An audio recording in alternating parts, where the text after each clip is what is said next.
The man who believed he was the law was only 4 minutes away from discovering that the law was standing right in front of him. The marble hallway outside Courtroom 7 was unusually quiet that Tuesday morning, illuminated by cold fluorescent lights that reflected off polished floors and dark wooden doors. People moved carefully through the building carrying files, coffee cups, and years of unspoken frustration toward a justice system that too often seemed untouchable. Then a sharp voice shattered the silence. Officer Daniel Brooks stepped forward, his badge glinting under the overhead lights as he pointed directly at a composed black woman standing near the courtroom entrance. "Put your hands where I can see them," he barked loudly enough for everyone nearby to hear. Conversations immediately stopped. Footsteps froze. Heads turned. The woman didn't panic. She didn't raise her voice. She simply stood there holding a leather folder against her side, her posture straight and her expression unreadable. Her name was Naomi Carter, but nobody in that hallway seemed to recognize her yet. Daniel narrowed his eyes as if her calmness itself was a personal insult. "You think you can just walk around here without identification?" he said with a smug grin spreading across his face. People exchanged uncomfortable glances but remained silent.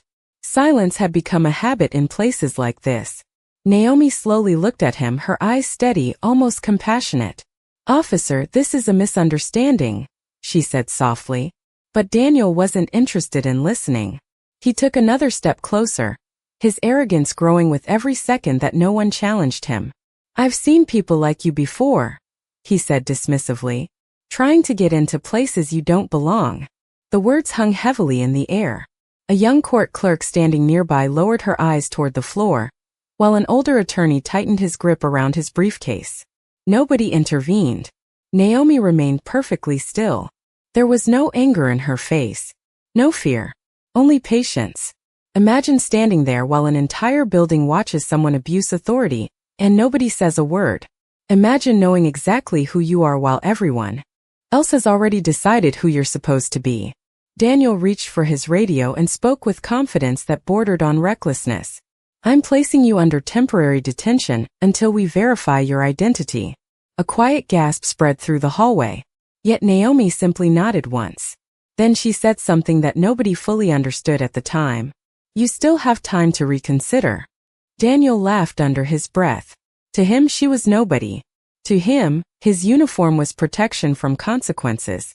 But something invisible had already begun moving beneath the surface. Across the building, a phone vibrated inside an administrative office. A federal investigator stopped reading a file and immediately stood up.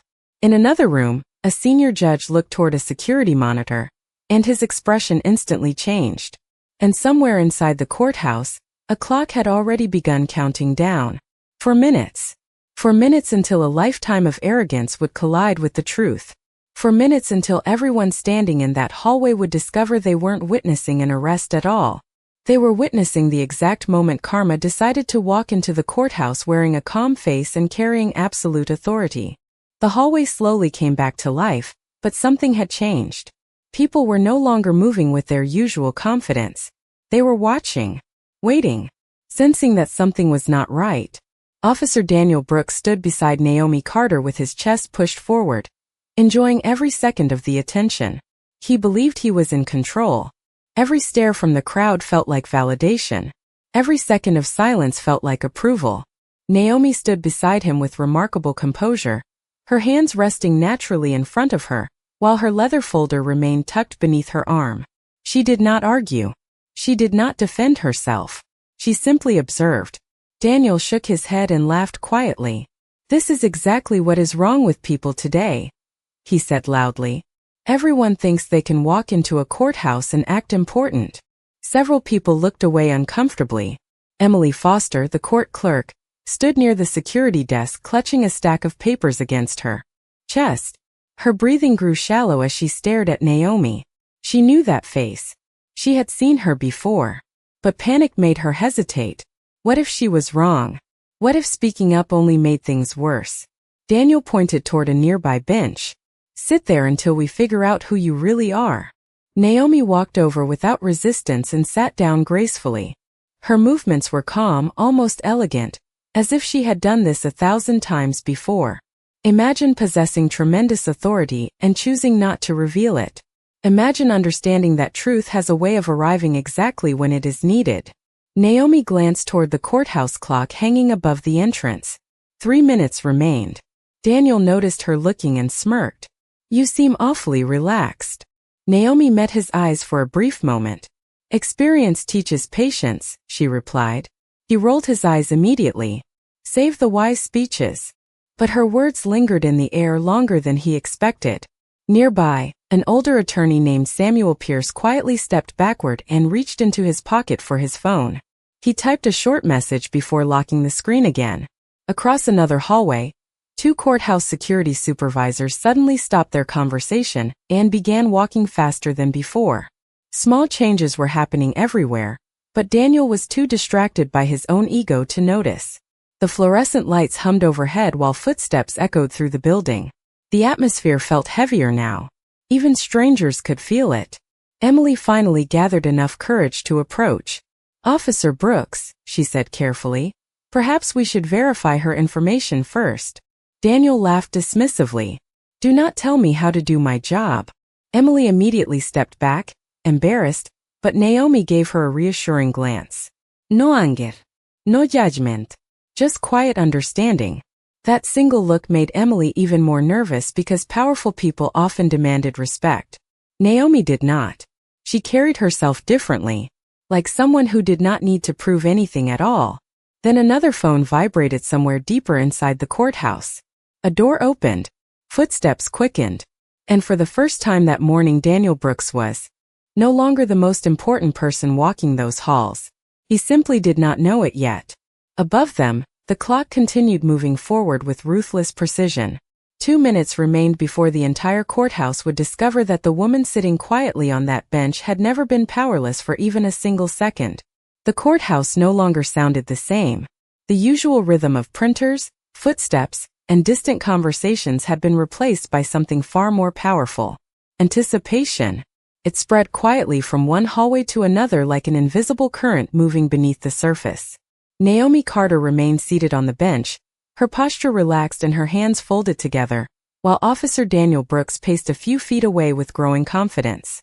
To him, every passing second confirmed that he had made the right decision. The longer nobody challenged him, the more untouchable he felt. But confidence built on assumptions can disappear faster than anyone expects. Naomi slowly lifted her eyes toward the courthouse ceiling where rows of fluorescent lights cast long reflections across the polished marble floor. She had spent decades inside buildings like this.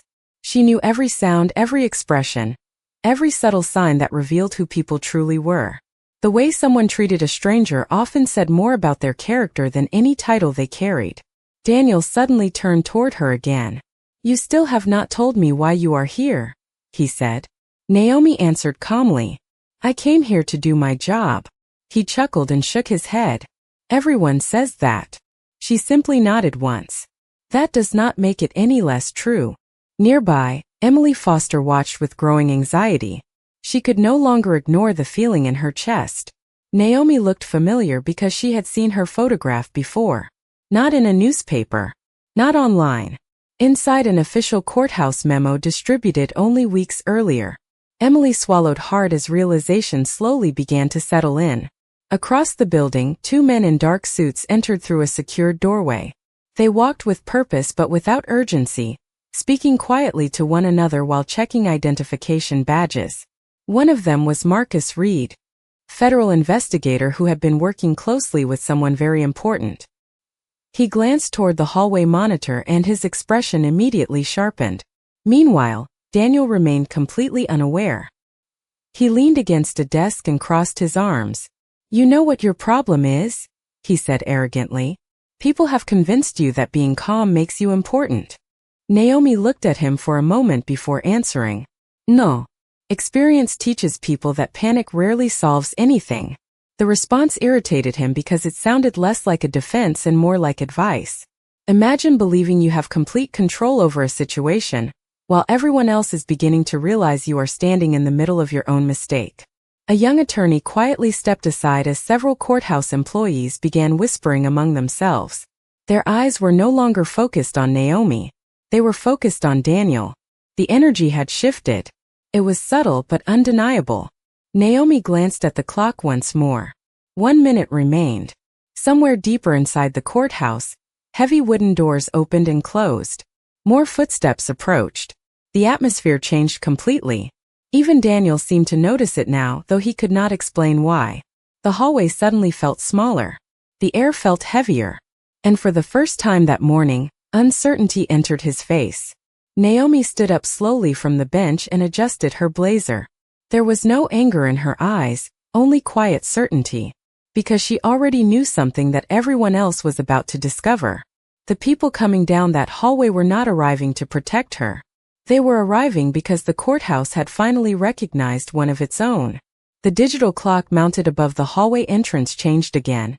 And somehow everyone felt it at the same time. 60 seconds could be an eternity when truth was about to arrive. Officer Daniel Brooks adjusted his uniform and straightened his shoulders, trying to ignore the growing tension around him. The courthouse employees were no longer whispering about Naomi Carter. They were whispering about him. But arrogance has a way of convincing people that discomfort is merely jealousy. Daniel looked around and forced a smile. "I do not know why everyone is acting so nervous," he said loudly.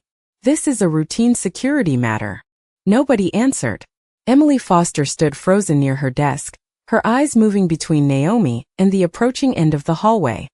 Her hands trembled slightly as she remembered the memorandum she had read weeks earlier. A confidential assignment. A federal partnership. A judicial integrity investigation. Suddenly, every detail connected together. Naomi had not walked into this building by accident. She had arrived with purpose. Naomi herself remained astonishingly calm. She stood near the bench with her blazer perfectly adjusted and her leather folder resting against her side. There was something extraordinary about the way she carried herself. Not superiority. Not intimidation. Simply certainty. Imagine knowing that your entire life has prepared you for moments exactly like this. Imagine understanding that true authority never needs to announce itself. Daniel noticed her expression and scoffed. "You still think someone is coming to rescue you?" Naomi looked at him and answered quietly. "No. I know someone is coming to protect the truth." For the first time that morning, Daniel did not have an immediate response. Something about her words unsettled him. Across the courthouse, Marcus Reed and another federal investigator continued walking toward the hallway. Their polished shoes echoed against the marble floor with measured precision. They were not running. They were not panicking. They were arriving exactly on schedule. The atmosphere continued to change. Attorneys paused their conversations. Security personnel stood straighter. Even people who had no idea what was happening could sense that something significant was unfolding. Daniel glanced toward a nearby security officer. "What is going on?" he asked. The man hesitated before answering. "I am not sure, sir." That answer irritated him even more. Daniel was used to being the person with all the information. He was used to rooms becoming quieter when he entered them. But now the silence felt different. It no longer belonged to him. Naomi glanced toward the clock one final time. 30 seconds remained. Then she said something that made Emily stop breathing for a moment. "Truth always arrives on time." Daniel laughed nervously.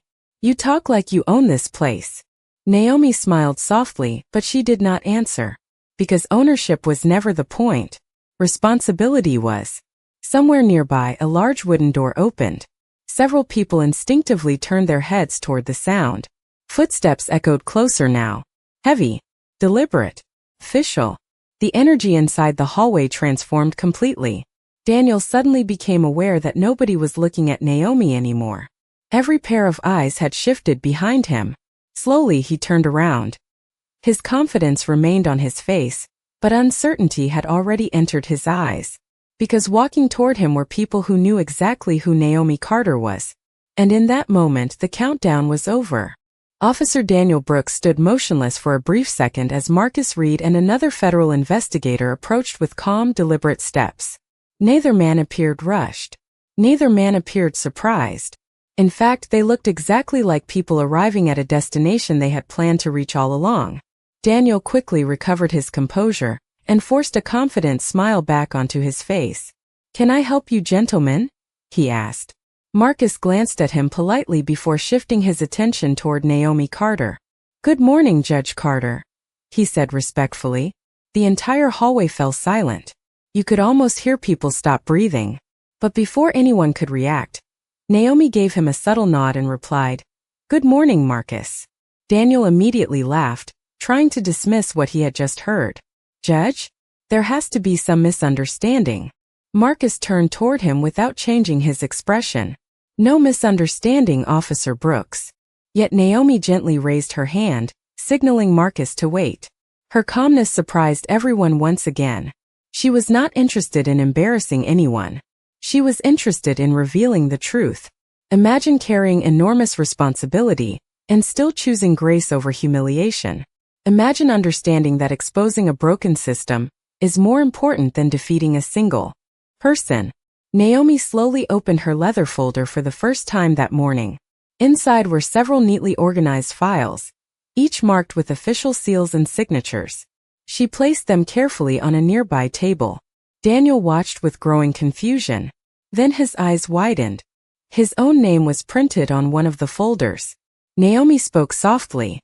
"For the past 8 months, I have been assigned to a judicial integrity investigation involving multiple allegations of misconduct inside this courthouse."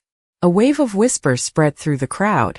Naomi continued, "My assignment was to observe how authority was exercised when people believed nobody important was watching." Daniel immediately interrupted her. "This is ridiculous." But Naomi never raised her voice. "That assumption is exactly why we are here today." Marcus stepped beside her and retrieved another file. "This investigation includes reports from courthouse employees, attorneys, security personnel, and citizens who experienced unfair treatment." Daniel suddenly looked around and noticed something terrifying. Several people who had remained silent earlier were now standing closer together. Emily Foster was among them. Their expressions were no longer fearful. They were relieved. Relieved that someone had finally seen what had been happening for so long. Naomi closed the folder and looked directly at Daniel. There was no anger in her face, only disappointment. "Power was never supposed to be a shield," she said quietly. "It was supposed to be a responsibility." The words landed heavier than any accusation could have. Across the hallway, more officials began arriving. Senior administrators, supervisors, legal staff. The courthouse itself seemed to awaken from years of silence. Daniel opened his mouth several times, searching for words that would restore his confidence, but none came. Because confidence built on intimidation disappears the moment accountability enters the room. Naomi glanced around at everyone watching. "Today is not about revenge," she said. "Today is about restoring trust." And suddenly everyone understood that this morning had never been an accident. Every step Naomi had taken, every moment of patience, every second of silence had been part of something much bigger.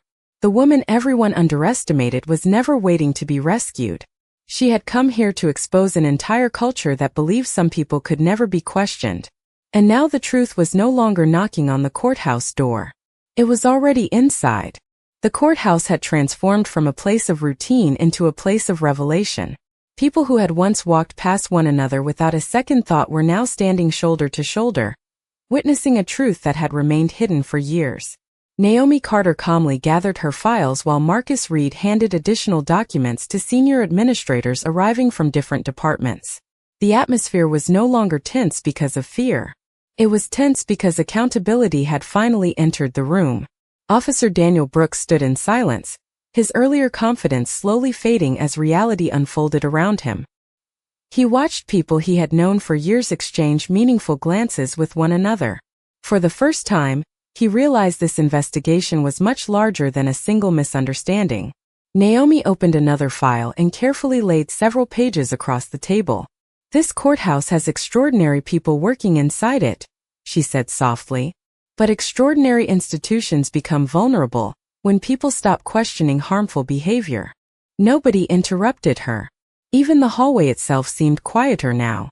Imagine carrying the weight of protecting a system without becoming consumed by anger toward it. Imagine believing that justice is not about destroying institutions but helping them remember what they were built to protect. Naomi pointed toward several documented reports.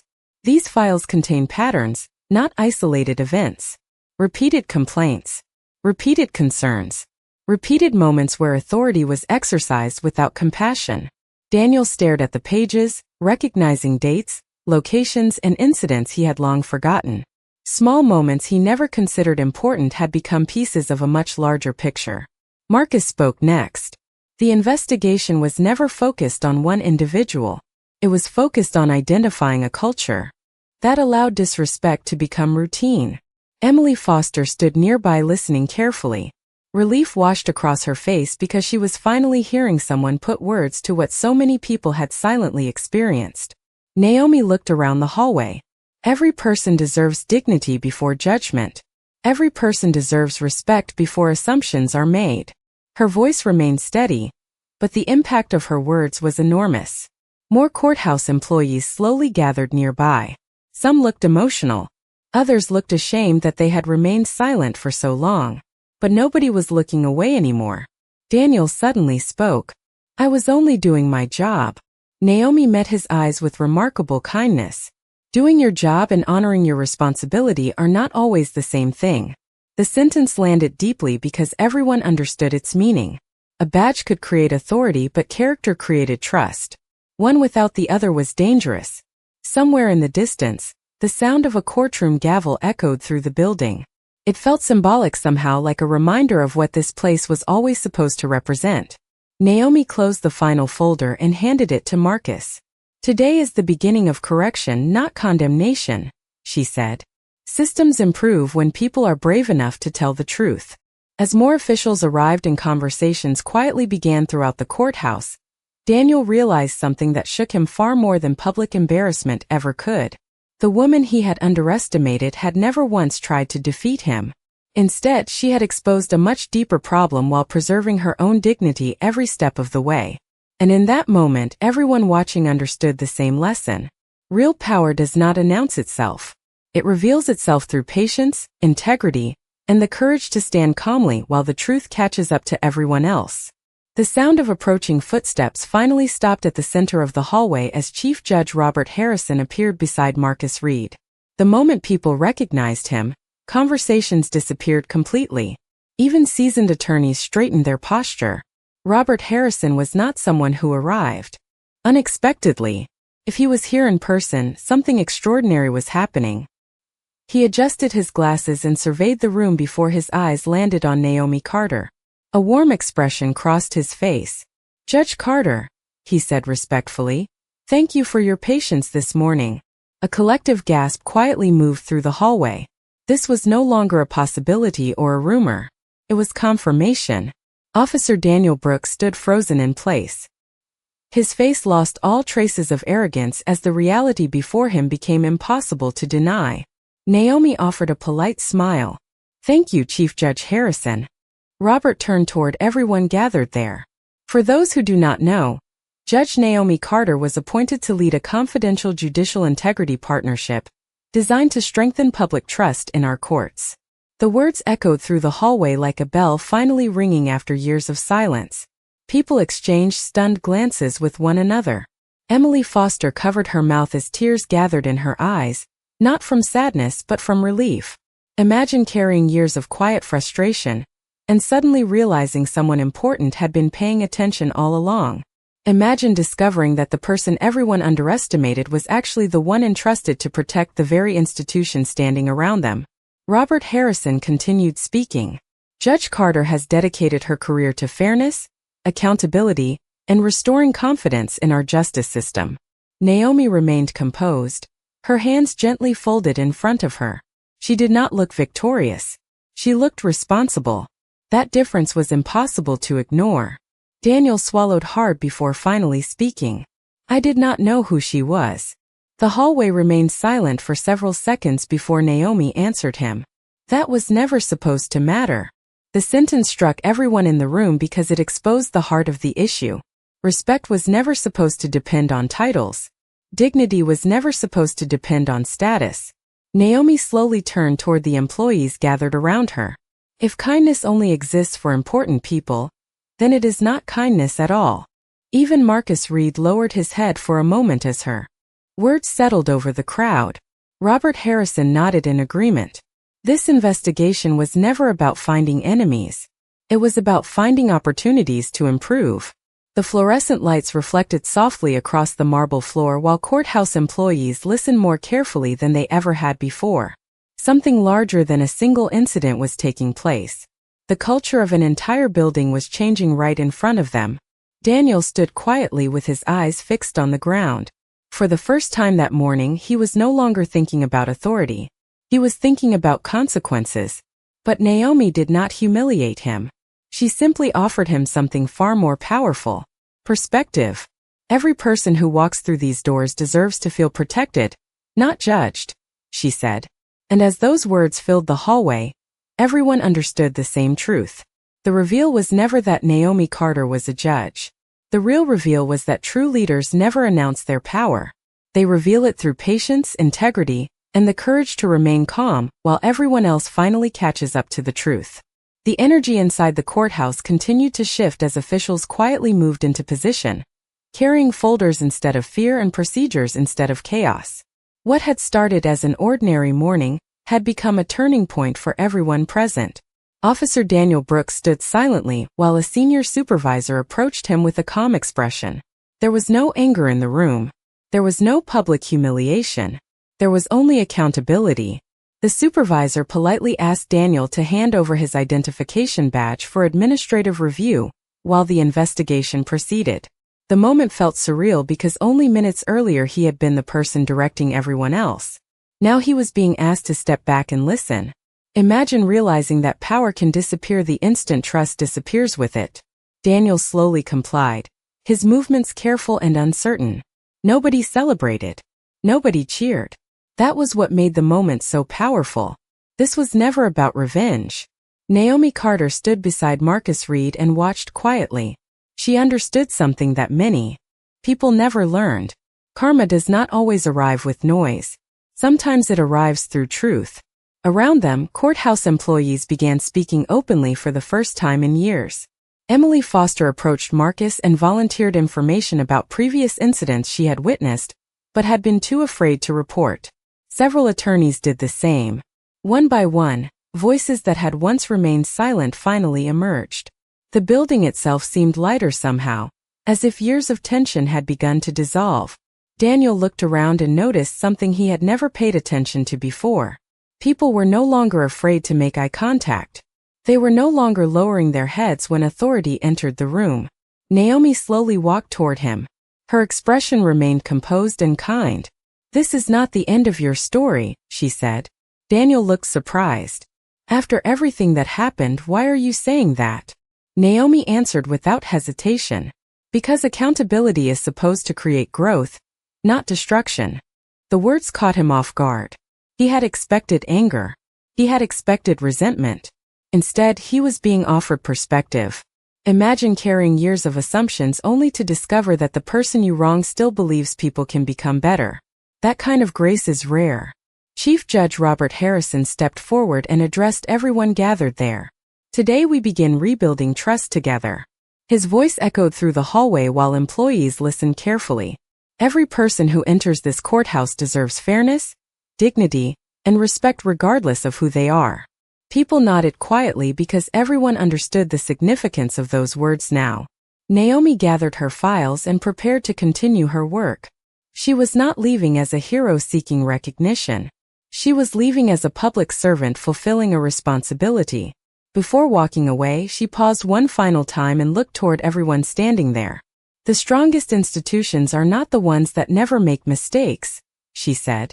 "They are the ones brave enough to correct them." Silence followed her words, but it was no longer an uncomfortable silence. It was a hopeful one. Daniel remained standing in place, reflecting on everything that had happened. He had lost the illusion of power, but perhaps he had gained something more valuable: self-awareness.